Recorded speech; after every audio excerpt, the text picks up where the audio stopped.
Ladies and gentlemen, welcome back to Horror Analysis with me, Drew. Hi there. We are talking about the horror tale today.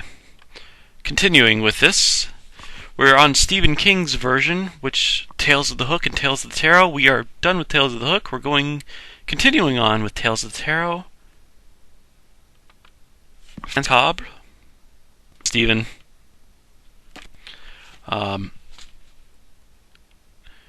And of course, Tales of the Tarot involves certain archetypes, tropes, or conventions in which the stories will conform to an extent. There's going to be similarities with all Tales of the Tarot, whichever tarot card we're in. The Thing Without a Name last time. This time is the vampire. There's going to be certain similarities between them. There's correlations. The cards are, the Thing Without a Name is the first card. The second card is the vampire. The third card is the werewolf. And the fourth and a half card is the ghost or the bad place. It's a vaporous idea, and we're going to discuss that later. The second tarot card is the vampire, typified by Dracula by Bram Stoker. I have this version. I recommend this version because it has a neat little intro by Stephen King, which I recommend also. It includes Mary Shelley's Frankenstein, Bram Stoker's Dracula, and the werewolf card, which is, of course, Dr. Jekyll and Mr. Hyde by Stevenson. I picked it up for 99 cents at Goodwill. It's only $7.95 if you buy it new. I wouldn't have a problem with that. You could probably pick it up online for even less than $7.95. Maybe not less than $1, which is what I paid, but I got lucky. Of course, I think all three of those books are also available on LibriVox.org. LibriVox.org. It's a great public domain audiobooks. Since they're public domain books, they don't have a copyright on them. Amateur readers read audiobooks, and some of the readers are very good. And I'm sure you can find all three of these books on LibriVox. You won't have the Stephen King introductory thing, but it's still, it's nice to, if you don't want to read Frankenstein, which I don't blame you, because it's a tough read, you can listen to it. Dr. Jekyll, Mr. Hyde, and Dracula I recommend reading, actually with book form, but you don't have to. Or you could read along in the book while listening to the audiobook. Oh, I have my hot water today. It is very hot still, and I don't know how much I'll be drinking of that. So, we are on Dracula. I'm going to give a quick synopsis of Dracula, because that's what King does, and it does illustrate the point, since lots of people haven't read Dracula. They've probably seen a movie or two, but a movie or two changed certain things. Dracula starts with Jonathan Harker, who's an attorney or an apprentice attorney, is going to Transylvania to sell a house, to do paperwork to sell a house to Count Dracula of a London house, Carfax Abbey.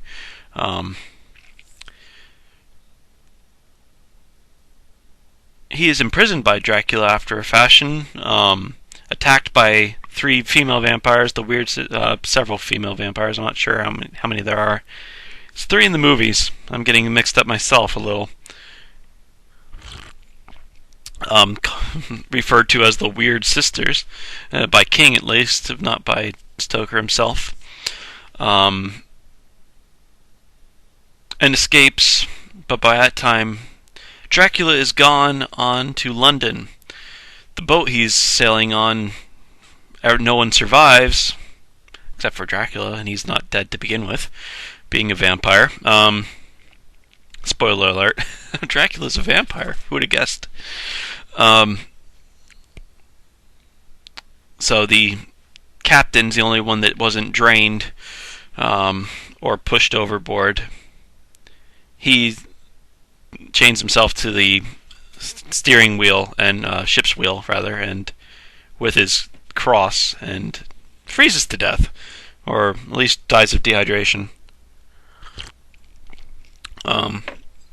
It's dehydration, I think. In the book, a spectral dog jumps off the boat when it runs ashore in England, and that is where Dracula will attack Lucy Westenra. Lucy Westenra is the best friend of Mina Harker, Jonathan's wife. So it's sort of, odd occurrence, but it moves the plot along.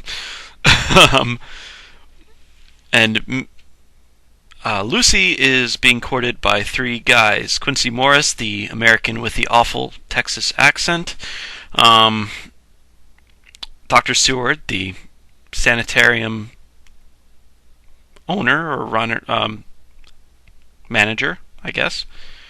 Owner as well, but the person who runs it. And the rich boy who actually ends up being betrothed to her, Arthur Homewood. Lucy, however, is being drained by the vampire Dracula. Is in fact seemingly having an affair with Dracula, under his thrall, in his thrall. So she is mysteriously taken ill. In the course of trying to treat her, they bring in Dr. Abraham Van Helsing to help, and he figures out we're dealing with Dracula, or we're dealing with vampire, and then they deduce it's Dracula from that, especially when Harker gets back. Pardon.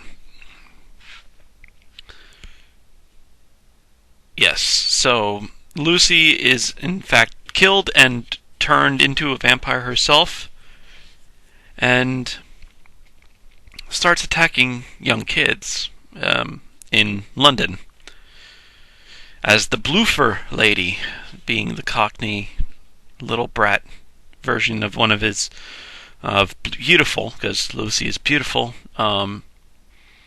but the Cockney kid who is almost a victim calls it Bloofer, which I think references back to Our Mutual Friend, which is a Dickens book, or vice versa. I'm not sure. I think Mutual Friend came first. Sorry, that's nothing really. That didn't have anything to do with anything.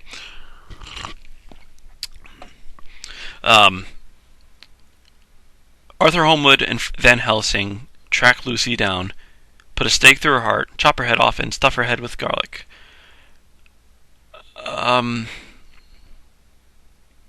Meanwhile, Mina, I'll go back to the point I was thinking about in a minute. Meanwhile, Mina is the next victim, apparent victim of Dracula. She is moved to the sanitarium of Dr. Seward to protect her, while the fearless vampire hunters, Harker, the three suitors, and Van Helsing start destroying the mounds of earth, the coffins full of earth that Dracula's brought along with him. But he's flown the coop yet again. So while the vampire hunters are attacking loads of dirt, Dracula breaks into the sanitarium through convincing Renfield, who is the fly-eating, insect-eating, spider-eating, followed by bird-eating madman, to let him in, to invite him in. And he does that by promising him lots and lots of rats, and who can say no to lots and lots of rats? In his position, who wouldn't say no to lots and lots of rats? But he changes his mind and gets killed by Dracula as well, because he realizes what a jackass he's been at the last minute, and dies. But it's too late. Dracula's already in the sanitarium. He gets out. He goes after Mina, gives Mina blood from his breast in a very creepy scene. And Mina is infected. She no longer can touch the host, the communion wafer. And for those of us non-Catholics of us. Interestingly, it's not the cross so much, except for possibly the ship's captain that dies from exposure and lack of water, etc., dehydration, etc. Exposure, I think, is probably the best term for it, even though I'm changing my mind 4 times on that one. Most of what Van Helsing uses to keep the vampire at bay is the communion wafer, the host. Also, interestingly, it's garlic blossoms, not garlic cloves, that are repellent to the vampire in Dracula the book, which I find very interesting and is never portrayed in the movie, and I think it should be. However, so this is where the story really ramps up towards the end. Once Mina is infected, they all travel, and we know that Dracula's flown the coop again back to Transylvania. They all go to Transylvania to track him down on his home turf. They do so. Quincy Morris doesn't make it out, so that's what you get for having a bad Texas accent in a British book.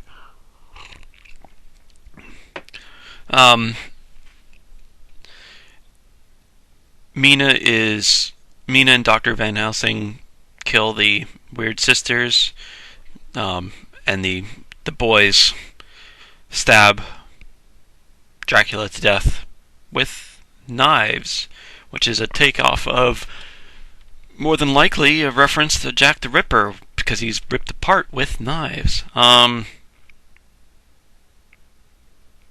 Yes. Not steak. He was not staked. And of course he was wandering around in midday. But that's, the myth. The myths fall apart on Dracula, but it's okay because it's Dracula. It's where the myths not come from, because there's plenty of other primal, more earlier vampire stories that influenced Bram Stoker, and we're going to talk about them in the history portion that I'm still researching, which is going to take a while because it's tough.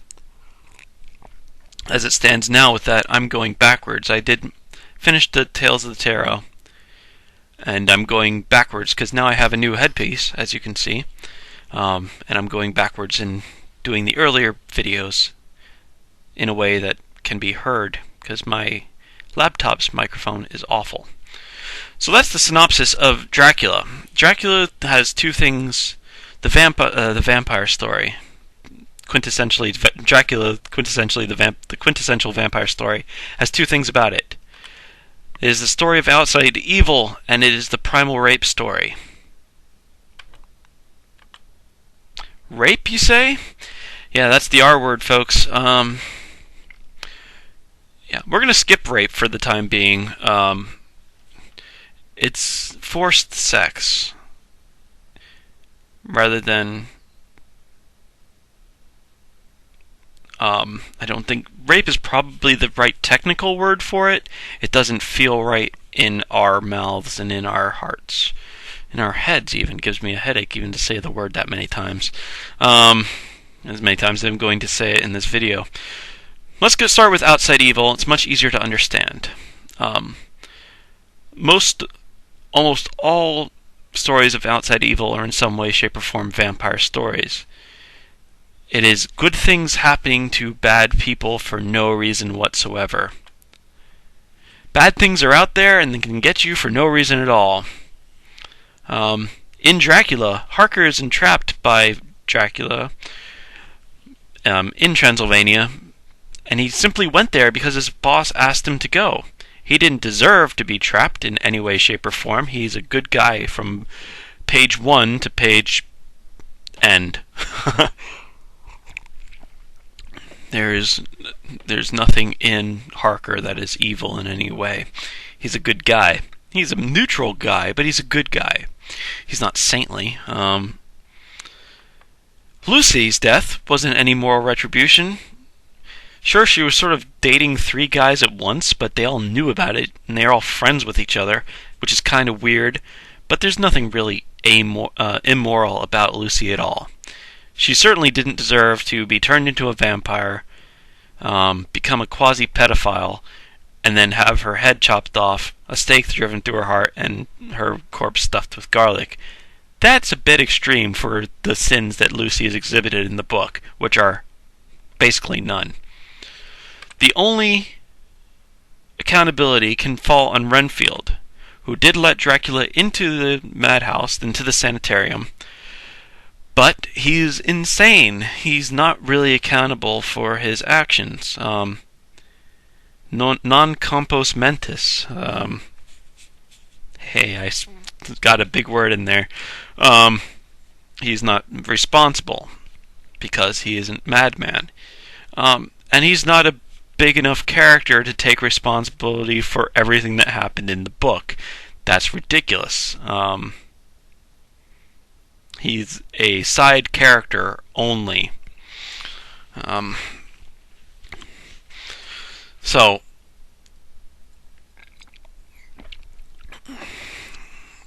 outside evil. We're going to talk about Lovecraft some more. That's more outside evil, but we're going to talk about that in the rape bit. So, primal rape. This we have to back up into Stephen King. Does a very good job of explaining it. In Victorian era London, when the story takes place and when the story was written, there was not a whole lot of sexy stuff going on. It was not a lot of miniskirts and décolletage. It was puritanical, to say the least. Bustles and stuff. Not that sexy. However, there was interest, as there is in any society. The more repressive the society, the kinkier things can get. There is no missionary position going on in Dracula, as King so rightly says it. Most of it is a code, for lack of a better term, for oral sex. Dracula takes fluid from the women. He only preys on women. He takes fluid from the women. Instead of, in normal sex, the male puts fluid into the woman.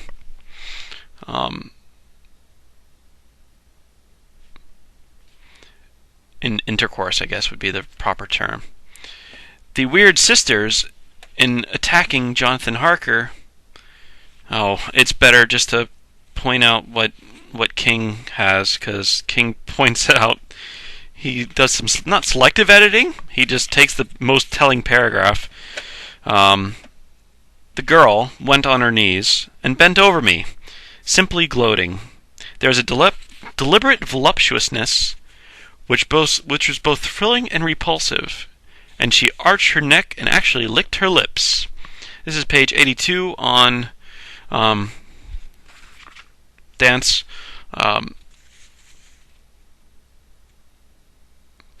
He saw the moisture on her lips, the tongue going across her teeth. He heard the tongue churning in her mouth, etc., etc. And then the Count comes in and breaks up the party, and he is kind of disappointed, as well as all the readers are disappointed, because they wanted to know what was going to happen.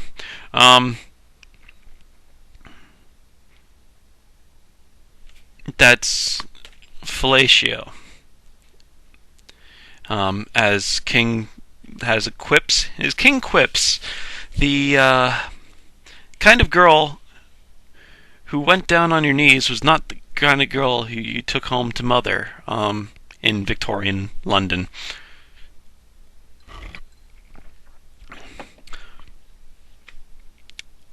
There's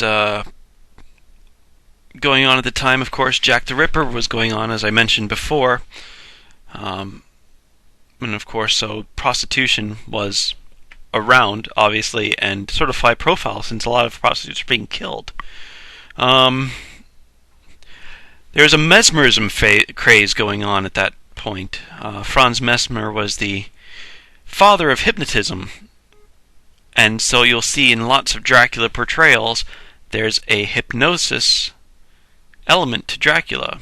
It's the "you're under my spell" thing, and then Dracula gets to tell them to do whatever they want.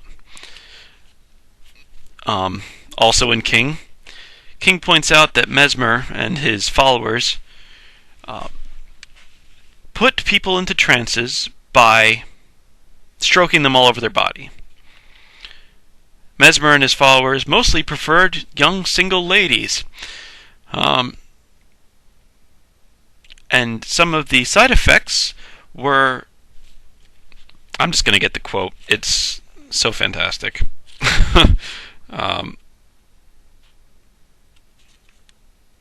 Let's see here. 80... What did I say? 89? 85?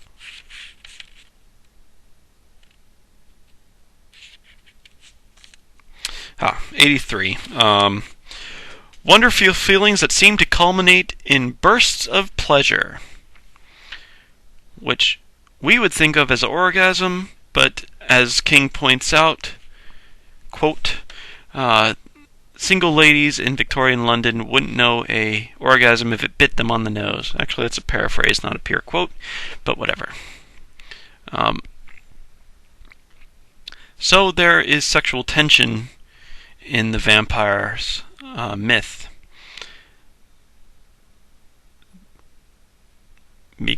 Because of the prudishness of the society. The rape comes about because it's not the character's fault.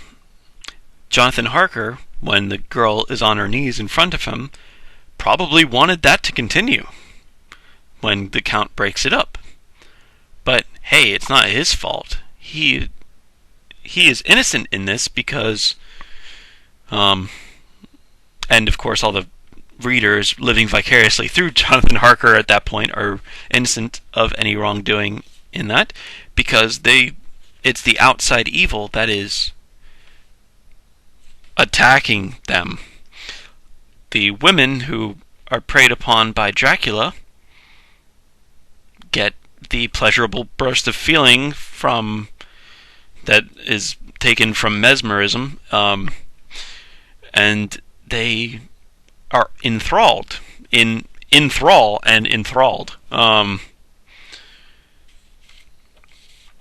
by him. So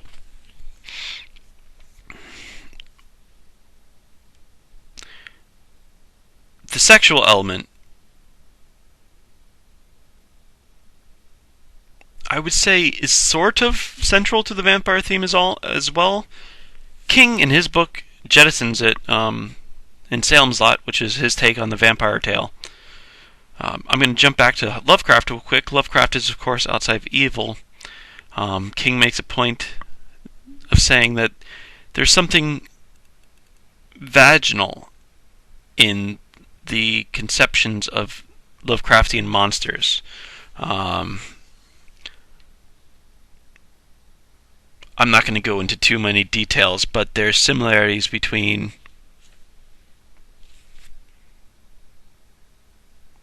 what a Puritan himself, Lovecraft, who was definitely sexist if you read any of his books, as well as racist if you read any of his books, and we're going to go into that when we talk about supernatural horror and literature. There's some racism and sexism that you have to wade through, and you just have to deal with it. Unfortunately, product of his time and generation and place. He was from Rhode Island in Puritan form.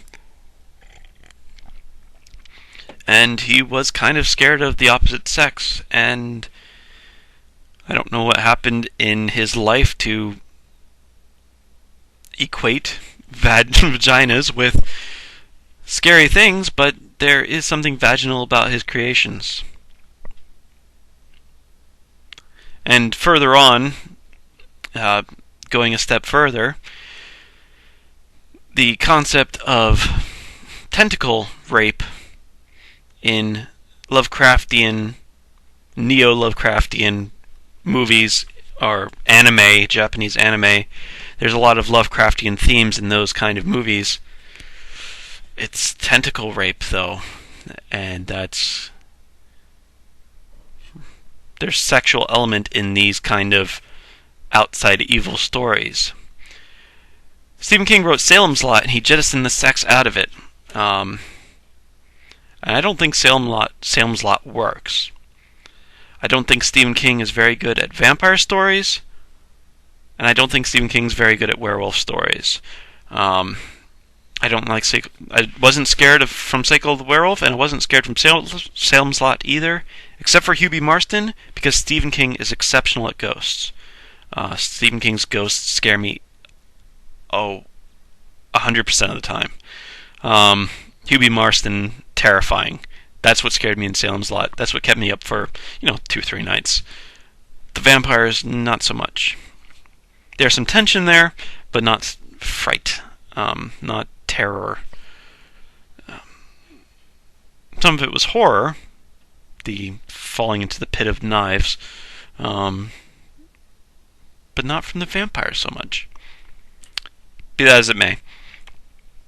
And of course, we're going to talk more about werewolves tomorrow. Psycho the Werewolf also did not hit the right notes for the werewolf tale. Even in King's terms, when King's terms for werewolf and that, which we'll go into next time as well.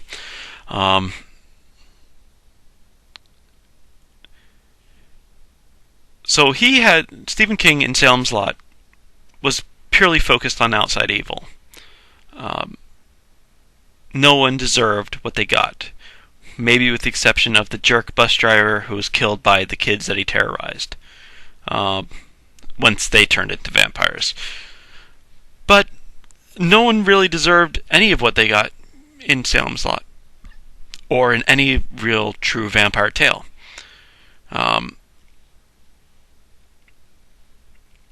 But there's a sexual element, and I think King suffered by taking the sexual element out. He did it because in the late 70s when he wrote it, there was lots of talk about sex. There was, he even said, hey, there's this world, unlike the 1890s, 1900s of Bram Stoker, has the Penthouse Forum, has, classes about sex, workshops, and blah, blah, blah. And so he has a point, where do you push the envelope? Except you can push the envelope. It's been done since Stephen King, so it certainly could have been done by Stephen King. A little bit before Stephen King, one that did push the envelope was Interview with a Vampire, which is a vampire tale. Not necessarily terrifying, but certainly tale of outside evil-ish. They're more characters, so they become less evil. They become anti-heroes, I guess, more than villains. But there's primal rape. This is from the movie Interview with the Vampire, and that is Tom Cruise biting the neck of Brad Pitt, who, from the look on his face, doesn't seem to mind. Or, if you prefer, that is Tom Cruise's lips on the neck of Brad Pitt. In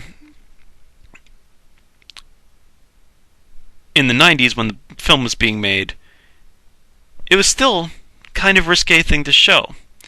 Brad Pitt doesn't look like he minds there. In the book, the character does not mind at all either. The book was written in 1976, with earlier drafts going back to 1968-69. I Wikipedia'd this before I decided today. So,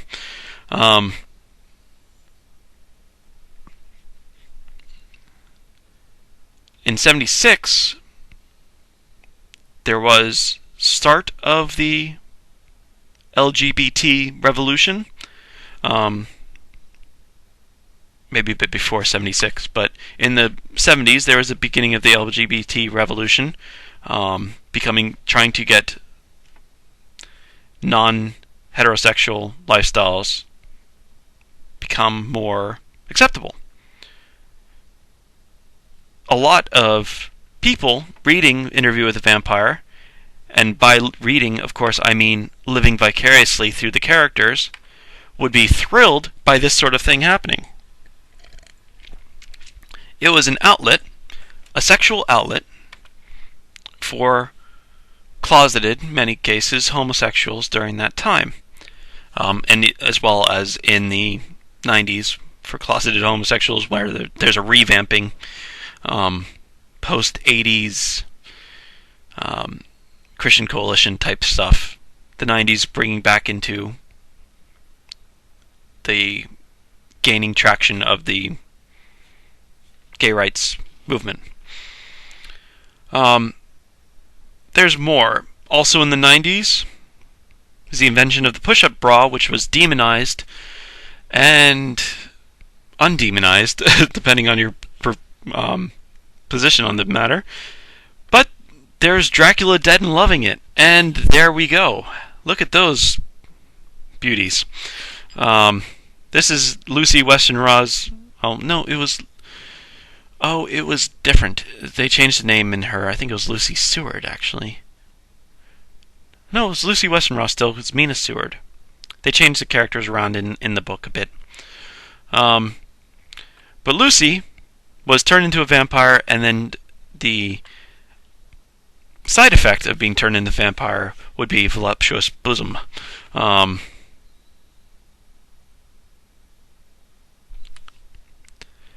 Not necessarily something that is in the early 90s was shown all that often, and certainly frowned upon when shown. You were seen as a certain type of woman if you showed up with a push-up bra, but push-up bras did sell very well, and they became popular.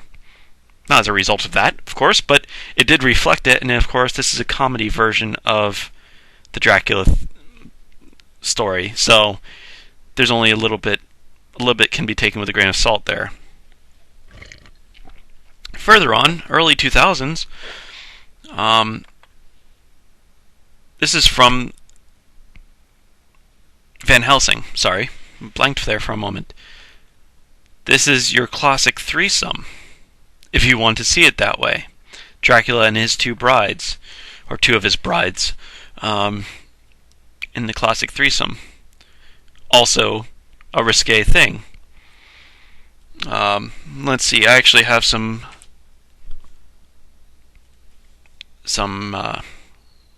vampire tales here. This is a book of short stories by Connie Willis. I recommend Connie Willis to all sci-fi fans and fantasy fans. She's fantastic, just in general. She has a story called Jack, which is an exact... it's a mirror of Dracula. Jack is the vampire. Jack, get it? And Jack is also the hero, the fearless vampire hunter. They have the same name, but it's Jonathan Harker is the character. There is a Mina and there is a Lucy, and it takes place in the London Blitz.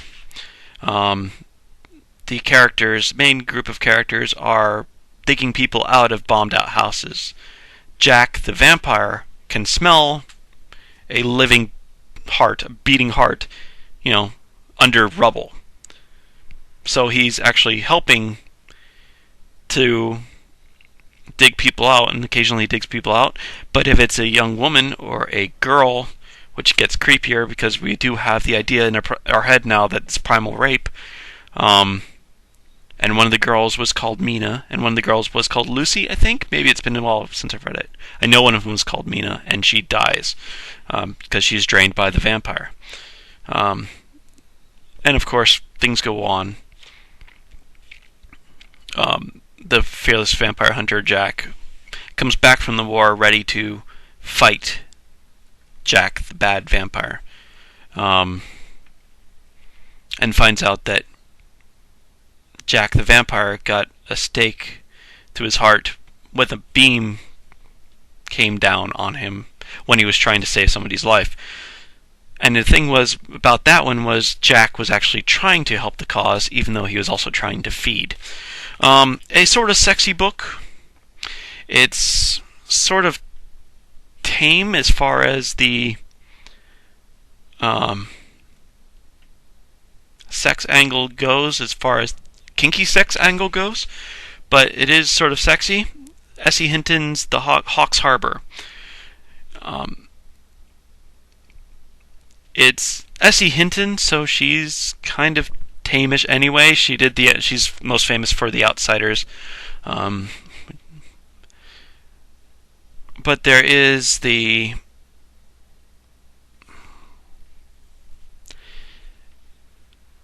vampire's buddy, vampire's helper. The Renfield from other movies, where Renfield is actual Dracula's helper, in general, has a lot of kinky sex and a lot of stuff's going on. It's kind of dreamy. It's kind of a lot of dream stuff in that. It's a good book. I recommend both of those, of course. The one I probably recommend most is Somtow's versions of the vampire myth. Valentine, Vanitas, and the first one, which I can't find, is Vampire Junction. It was written in the 80s, so it's a little bit 80s-ish. It is probably the best vampire book that's been written in a while. Somtow's classic monsters are everything that King's classic monsters aren't. I did mention last time Chucha is one from his from the Frankenstein book. He did write a great little Frankenstein story. In this, and tomorrow we'll mention Moon Dance, which is one of the greatest werewolf books from the 80s and 90s. I'm not sure which one when it was published.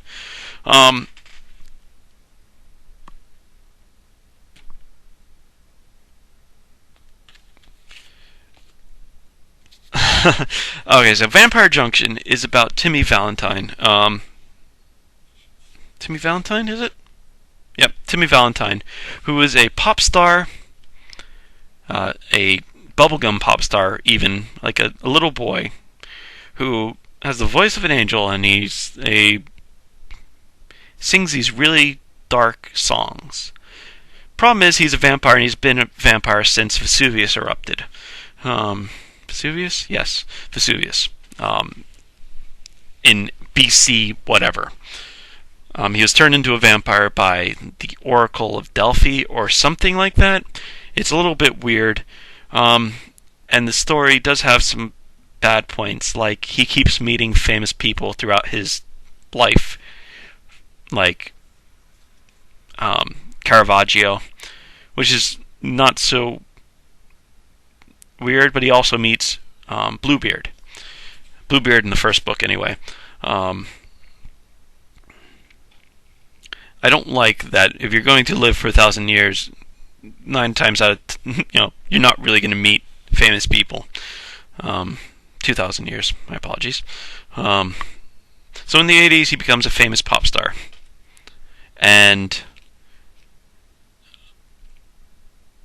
he buys a town because he's that rich. And the town becomes a vampire haven. and bad stuff starts happening to town. Other stuff goes down, but there is sexual elements there, especially with the Bluebeard, and especially Caravaggio, being that they're pedophiles into boys. There is stuff going on there, and he's a castrato. That's why he sings so well, he sings so well because he's castrato. He sings so high pitched because he's a castrato, castrated boy, who are castrated to sing well. From the 15th century is when most of the castratos happened. I might be wrong, around there, but he was castrated very early on. Anyway, and there's weird sex stuff between him and Bluebeard and him and Caravaggio in the second book. These are difficult books to read. They're exceptional, but they usually have to read them and then put them down for a week and then pick them back up and then read them for a bit longer and put them down for another week and put them back. There's sex stuff in there, and it's kind of weird. It's definitely kinky, and it's kind of disturbing to me, and it's outside evil to me. Quite often the vampire is portrayed as the victim, because quite often he is.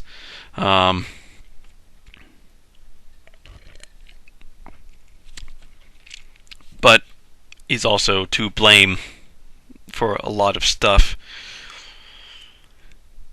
Yeah, they're weird books. They're very good books. They are very heavy books. There's a lot of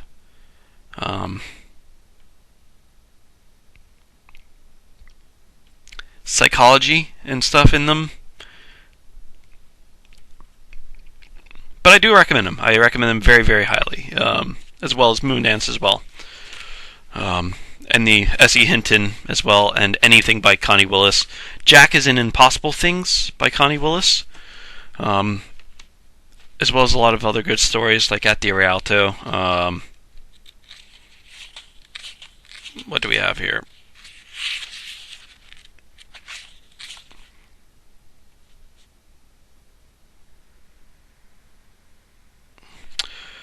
Spice Pogrom, Even the Queen. There's lots of things. She's a very interesting writer. Can be very disturbing writer too. Few of the most disturbing stories I've read by her. All My Darling Daughters is just creepy, bad, creepy. It's sci-fi, and there's some more sci-fi stuff by her. Great time travel books, very Heinlein-esque, and a lot of other good stuff. I just can't recommend her enough if you're a sci-fi or fantasy fan. However, back to Danse Macabre. Another big point he's trying to make is he points out there's a thing from the 50s, which was another breaking out of social mores and allowing some sex to be hinted at in movies. There's the classic movie poster of the girl being carried in the arms of the monster, with various clothing barely covering her. I did pick some of these up. The Bride of the Monster. There's the Robot Monster in 3D. Creature of the Black Lagoon has the classic Invasion of the Saucermen. Tober the Great.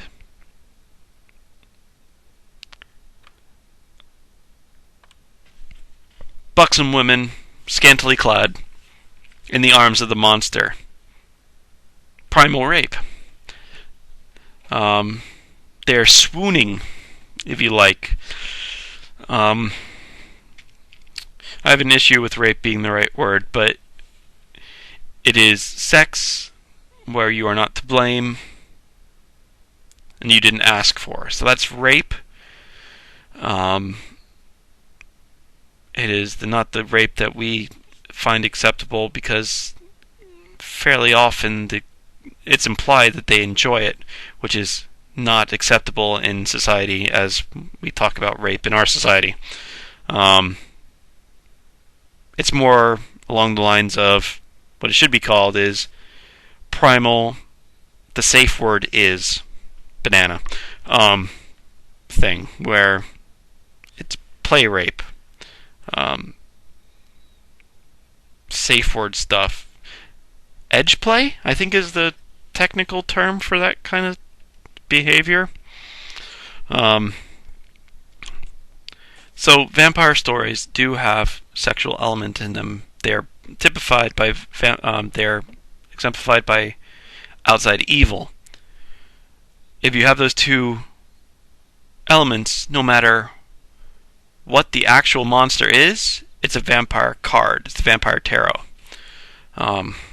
Just as with Creature Without a Name, if you have the elements there, it's Creature Without a Name and werewolf. Dr. Jekyll, Mr. Hyde is a werewolf tale. He's not turning into a werewolf, but it's a werewolf tale. There's elements of the werewolf in ghost stories or haunted house stories in that it's a dichotomy, it's a switching. And of course, Norman Bates, our old friend, is a werewolf tale because he switches from Norman to Norma to normal.